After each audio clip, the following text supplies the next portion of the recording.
because you are the role models for them. So if you kind of behave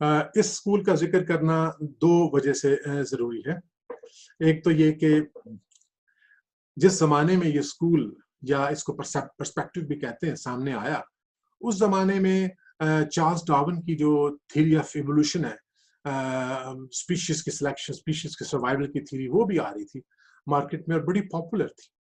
تو دو لفظوں میں اگر بتاؤں تو ولیم جیمز کا خیال یہ تھا کہ ہمیں کسی بھی انسانی رویے کے مطالعے کے لیے یا ذہنی رویے کے مطالعے کے لیے یہ جاننا ہوگا کہ آخر اس رویے کا مقصد کیا ہے.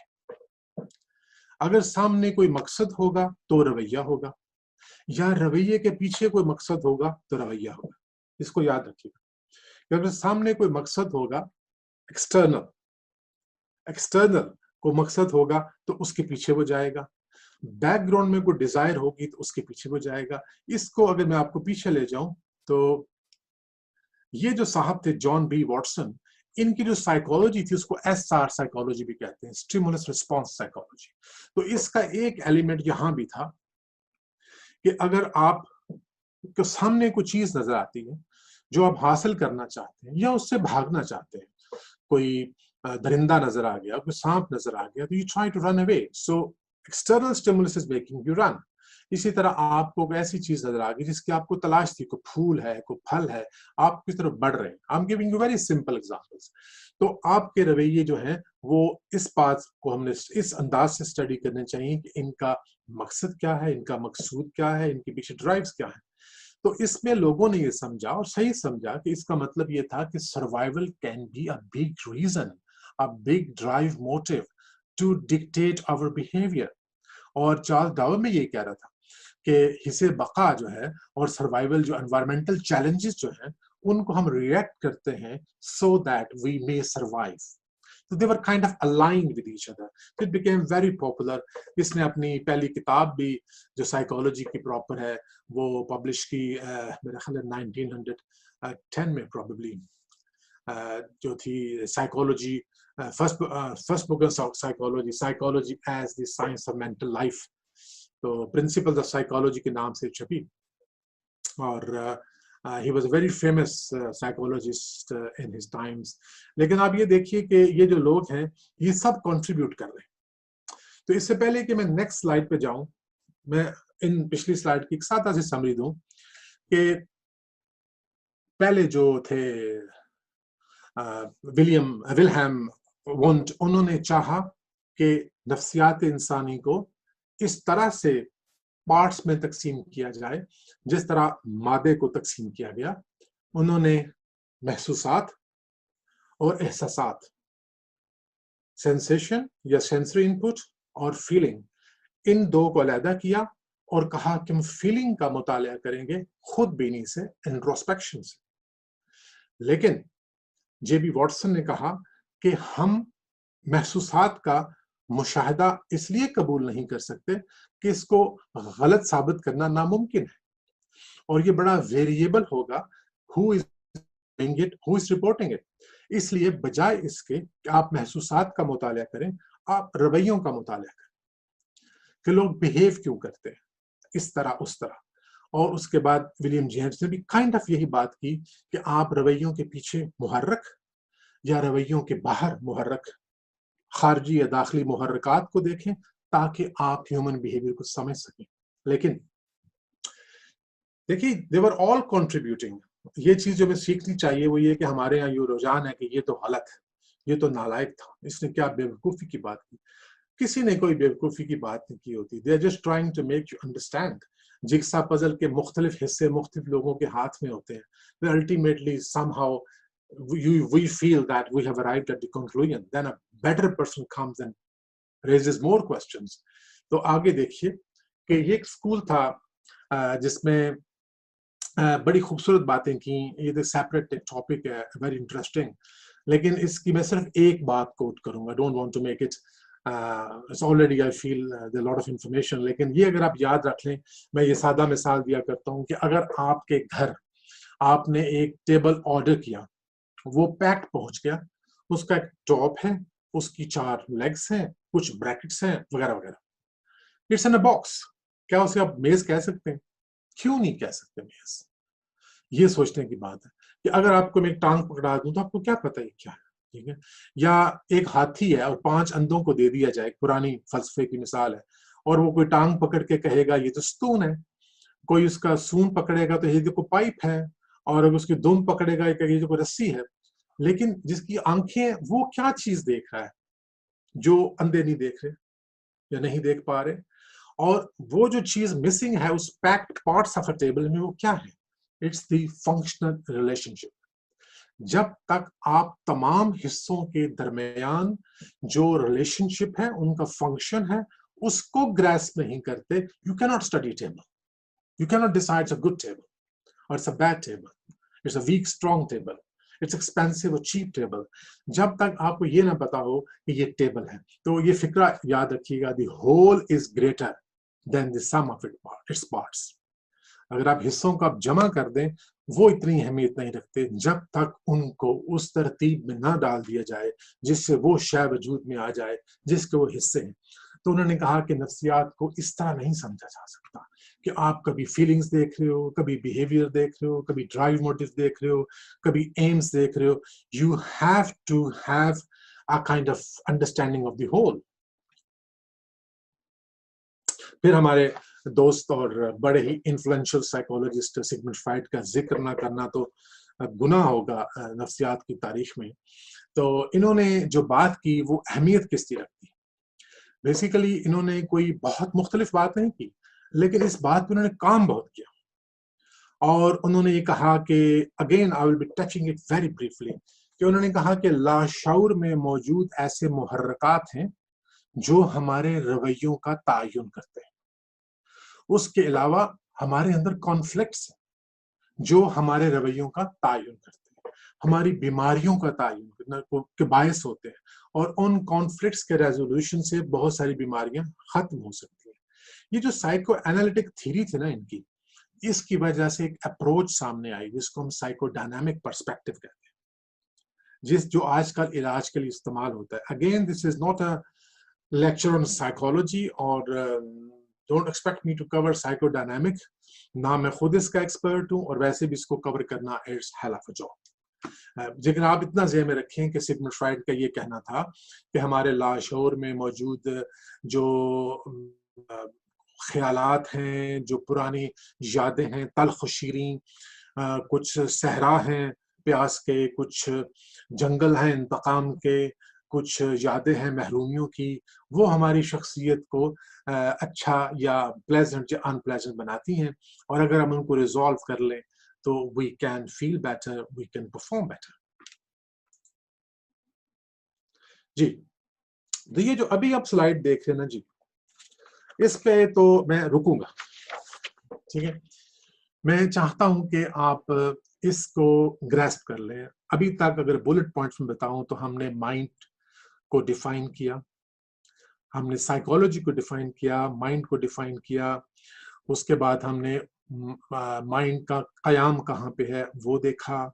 اس کے بعد اس سلسلے میں لوگوں نے جو کاوشیں کی ان کی مختصر تاریخ دیکھی. اور اب یہاں پہ ہم ایک چیز کنکلوڈ کر رہے ہیں کہ ہوا کیا, اس تمام تحقیق و تفتیش کے بعد کچھ اور سائنسز وجود میں آئی, ٹھیک ہے. وہ بڑی دلچسپ سائنسز تھے, ٹھیک ہے. وہ میں آپ کو بتاؤں کہ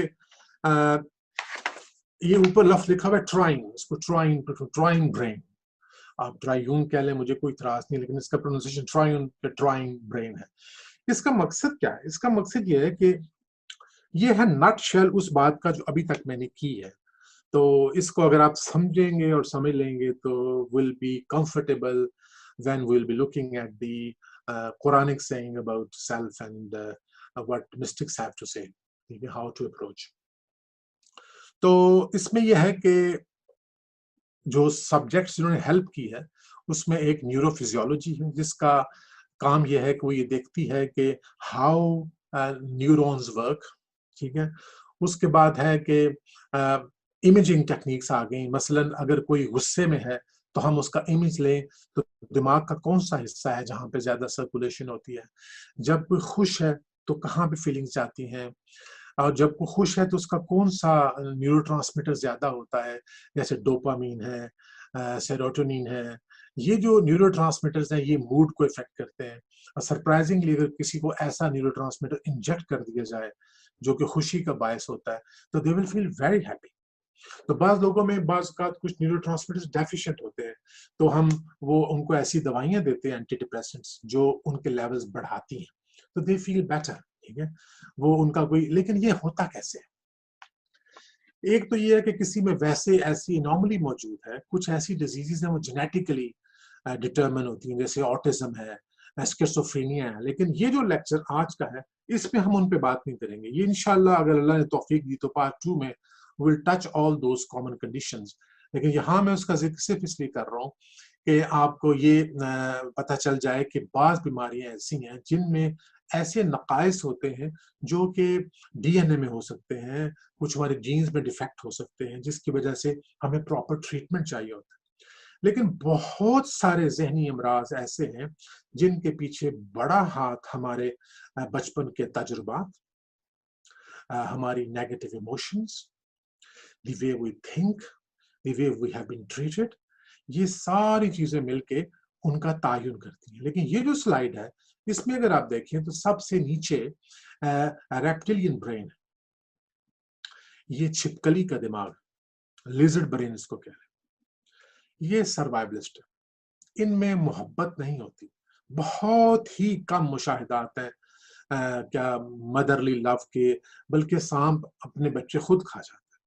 ان ریپٹائلز میں یہ آبزرو کیا گیا ہے کہ یہ اپنے بچوں کو بھی کھا جاتے ہیں کچھ ان کی اسپیشیز. یہاں جو لینگویج ہے وہ باڈی سینسیشنز ہیں, امپلسز. اور جب بھی مثال اس کی جو ہے بڑی افیکٹو مثال یہ ہے کہ جب ان کا مثال کے طور پر ریپروڈکشن کا, ریپروڈیوس کرنے کا سیزن آتا ہے, they don't think because of the cycle of changes in the level of different hormones, they behave in a way that they are able to satisfy that desire which comes out of those fluctuations in the concentration of those neurotransmitters. Once the season is over, they forget about it. They don't develop a relationship with the other lizards. They don't become friends. So they have just fulfilled a desire which is reflection of that neurotransmitter levels. تو یہ جو مظاہر ہیں, یہ مظاہرہ جو ہوا ہے یہ مائنڈ کی ایگزیبیشن ہے. This is exhibition of the reptilian mind. اسی طرح اگر آپ ان کو لڑتے دیکھیں بڑی لیزرڈز کو, تو جیسے مگرمچھ لڑتے ہیں تو you can see the way they fight, the way they eat, the way they compete. This is reflection, مظاہر ہیں ان کے دماغ پہ. تو ہمارے اندر بھی یہ دماغ موجود ہے, یہ ذہن میں رکھیے. یہاں سے ہم نے وہ قرآن کی ساری گفتگو کو ہے لنک کرنا ہے کہ یہ جو ہمارا ریپٹیلین دماغ ہے it is after survival at any cost. ٹھیک ہے, I will destroy the whole world to survive. یہ اس طرح کی چیز ہے, پوری دنیا میں سب کو ختم کر دوں گا بس میں رہوں گا. رب کہہ دے اہو جی واہ چلے سن روے نہ کوئی جہان اندر. ایک دنے مرے ایک راتی مرے رونق لگی روے قبرستان اندر, تے ربا سارے جگ مر جاوے کلے پھریے اسی اس جہان اندر. This kind of feeling ان میں پیدا ہوتی ہے. They are so much involved in their own self. They would like everybody to go to ensure I survive. Okay? تو اس کو آپ یاد رکھیے گا کہ یہ ایک دماغ ہے. اس کے آگے ایک دماغ آتا ہے, یہ میملیین برین ہے. یہ بچوں کو دودھ پلاتے ہیں, بچوں سے محبت کرتے ہیں, ان کی پرورش کرتے ہیں. آپ نے کبھی دیکھی ہوگی جو مجھے یہ منظر چونکہ بچپن کا یاد ہے میں اس کو سناتا ہوں کہ جب گائے کا بچہ اس سے چھن جائے تو جس دیوانگی سے وہ بھاگتی ہے پھٹی آنکھوں کے ساتھ, اور جو ہی اس کو بچہ مل جاتا ہے تو جس طرح سے وہ آواز نکالتی ہے اور جس طرح سے ٹچ کرتی ہے اپنے بچے کو, تو دیٹ از لمبک سسٹم. یہ وہ میملیین برین ہے. ٹھیک ہے, اور اس کے بعد سو کالڈ سیولائزڈ ہیومنز آتے ہیں, ہومو سیپینس, ٹھیک ہے, جن کے ہاں language of thought and verbal expression. They're supposed to be intellectual and they should have better behavior, they should have self-awareness, they should have conscious thought. Supposed to be. ہوتی ہے کہ نہیں ہوتی, we'll talk about it.